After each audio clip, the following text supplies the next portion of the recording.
Okay, this is a short video on the scope and sequence overview of that folder. So your folder in your USC Drive may contain a subfolder called Student Shared Resources. So the Student Shared Resources folder is the folder we've been using to share all our resources. Let's go into that folder and you should find all the subfolders of resources. We're going to scroll down to Scope and Sequence Table. So Scope and Sequence Table then has a number of files in it. Please don't be overwhelmed with the number of files.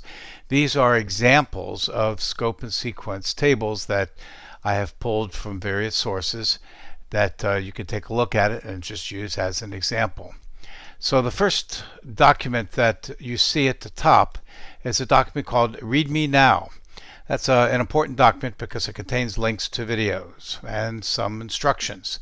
So let's open that document, README Now, and you'll see that it says this is a shared file. Please do not delete or move.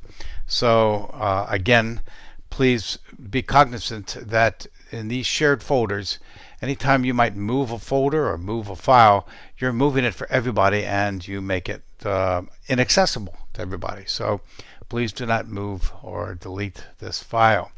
So this has strategies on it for completing the scope and sequence table, and that's an important piece of information here.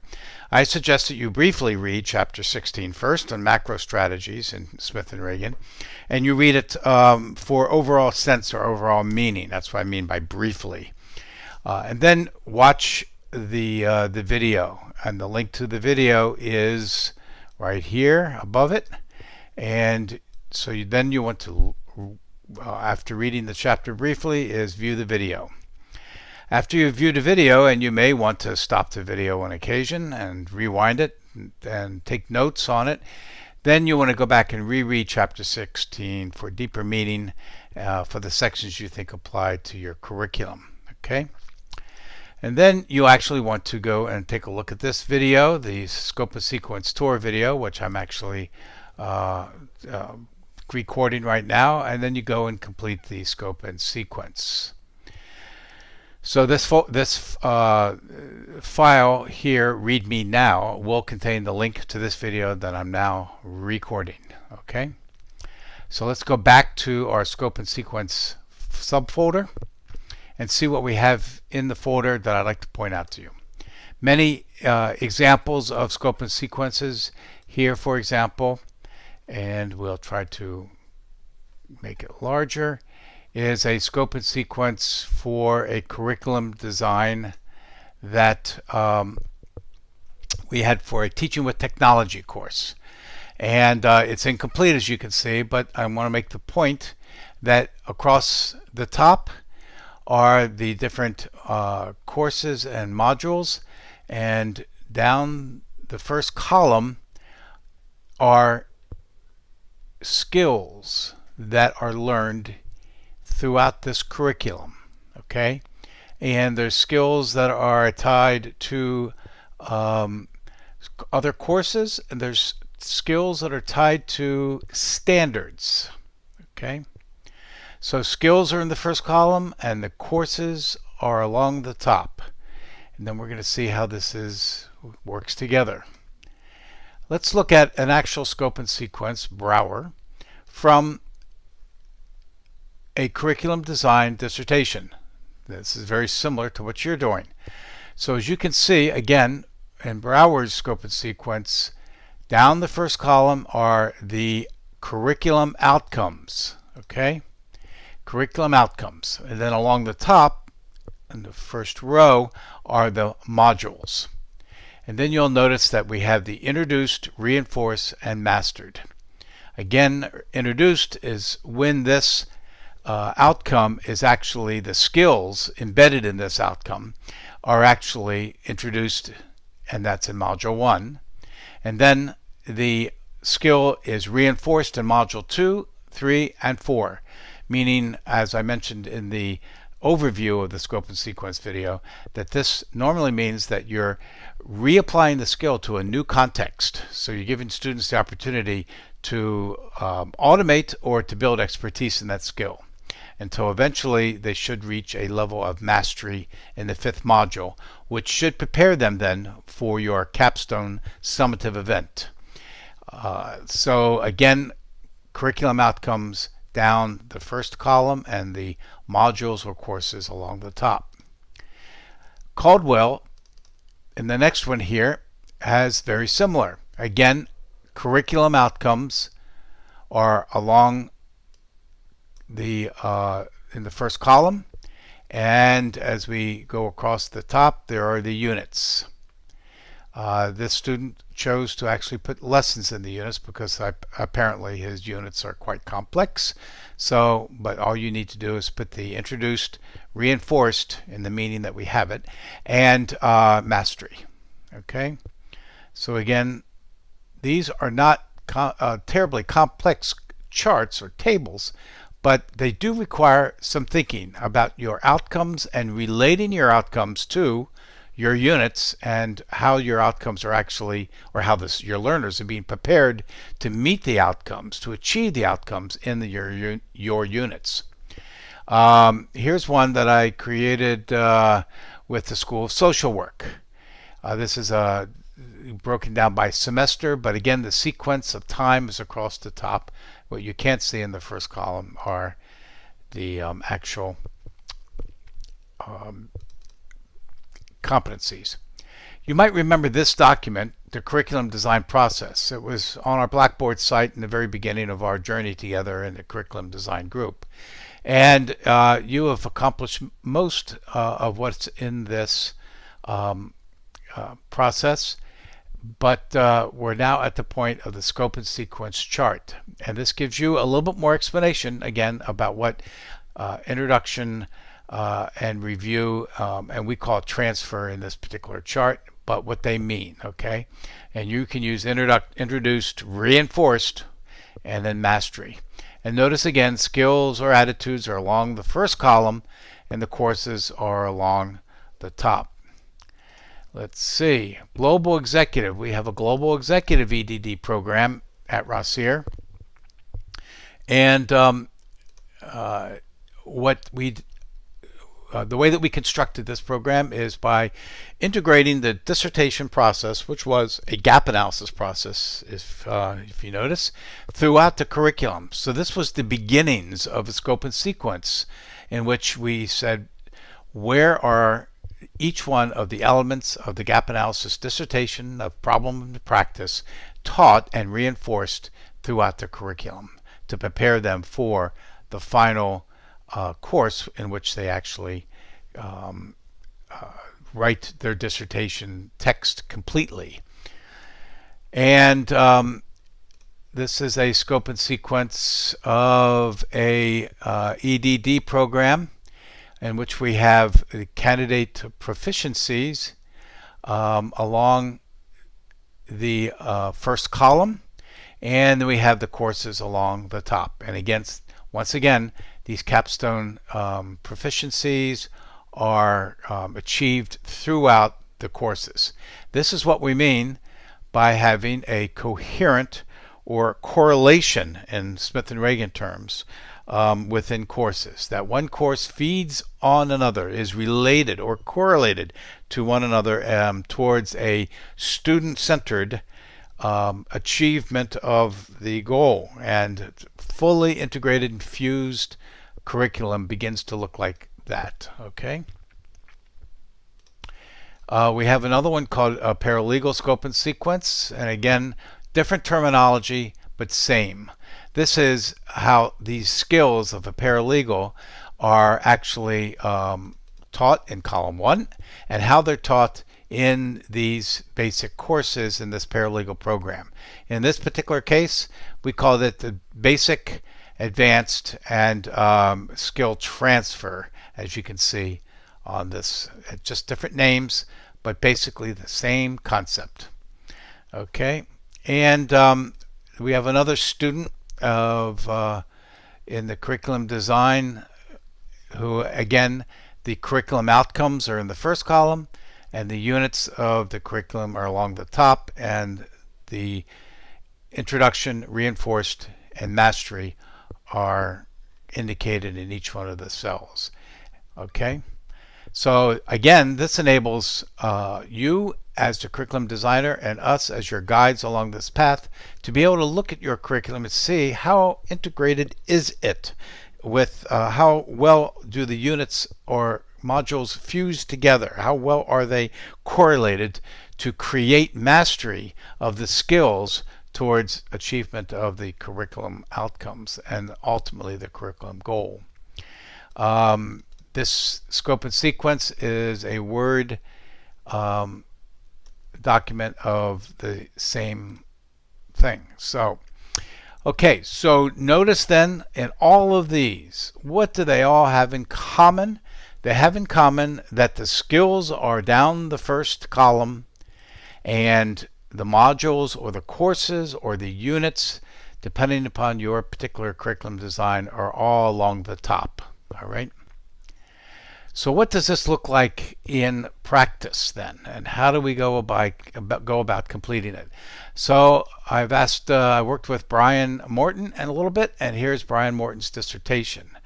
And let's scroll down to his dissertation all the way. As you can see, Brian's been working very hard on this dissertation to create it, and right after his curriculum activities, the units overview, I should say. Here's his Unit 6, was the last one in his overview, Unit 6. What we have done to make it easy to work with, we've just temporarily copied and pasted his course outcomes to right below the units overview. And now I'd like to point out something very important. Notice the items 2 and 6, which are in red. We've continuously mentioned that your curriculum goal, your outcomes, your unit terminal objectives and enabling objectives, of course, and your capstones all need to align. Very important, this alignment. So Brian, in analyzing his outcomes and thinking about his scope and sequence and looking at his unit overviews and the ultimate capstone, he was thinking about all of them and how they aligned, and realized that he needed to add 2 additional outcomes that would represent the actual achievement of skills and knowledge and skills in his units that he created. So once again, demonstrating that instructional design is an iterative approach, and we're constantly going back and forth. So in order to create a scope and sequence chart that actually made sense in light of his units and the objectives and activities in his unit overviews, he actually added to his outcomes, and those are what are reflected in his scope and sequence. And then right after that, we started a scope and sequence. So we actually were toying around with 2 ways of doing the scope and sequence, but the scope and sequence that is the latest one is right here. So as you can see, the outcomes that were copied from above are now copied into the first column, and then he's indicated his 6 units and his summary event, and his summary capstone event along the top. And then as you can see, here is where these outcomes are first addressed, reinforced, and then mastered. And so there is a particular interesting one here that the create an essay that utilizes a literary and religious argument and is assessed against a rubric. He actually previews this in his first unit. This is actually Brian's use of the elaboration model, and in particular the epitome.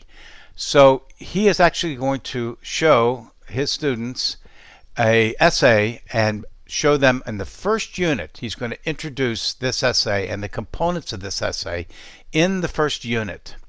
And then he's going to elaborate on each particular section of that essay throughout Unit 2, 3, 4, 5, and 6 until the essay is mastered in the summative capstone event that he has.